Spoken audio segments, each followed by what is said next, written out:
আমি আসছি পিয়ার বাসায় এসে খুব কষ্ট করে হচ্ছে রান্না করছি, ফ্রাইড রাইস রান্না করছি। রান্না করে পিকচার তুলে আমি একটা স্টোরি মারছি। যেহেতু আমি রান্না করছি, সো আমি স্টোরিতে মেড বাই মি লিখে দিছি। এবং এখন আপনারা ওদের স্টোরিটা জাস্ট একটু দেখেন।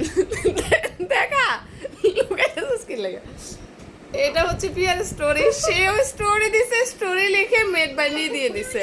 আমি একটু হাত লাগাইছি। দিলরুবের স্টোরি দিছে, মানে সেও হচ্ছে স্টোরি দিয়া মেড বাই মি লাগাই দিছে। মানে কষ্টটা করলাম আমি, রান্নাটা করলাম আমি, এন্ড ক্রেডিটটা তারা নিচ্ছে। কেন আমি সালাদ কাটছি গাইস, ক্রেডিট সরাসরি হবে ফেসবুকের প্লেট ধুইছি, সালাদ কাটছি, লেবু কাটছি। মানে মেড বাই মি তো আমার, তোমরা কেন নিচ্ছ? আমি থালা বাসনগুলো ধুইছি।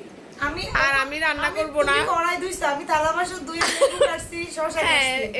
এরা দুজনে এটা আমার। কাজের বেটি গাইস, এরা দুজনে কাজের বেটি, ফুদা ফাও সব কাজ আমার দিয়ে করাইছে।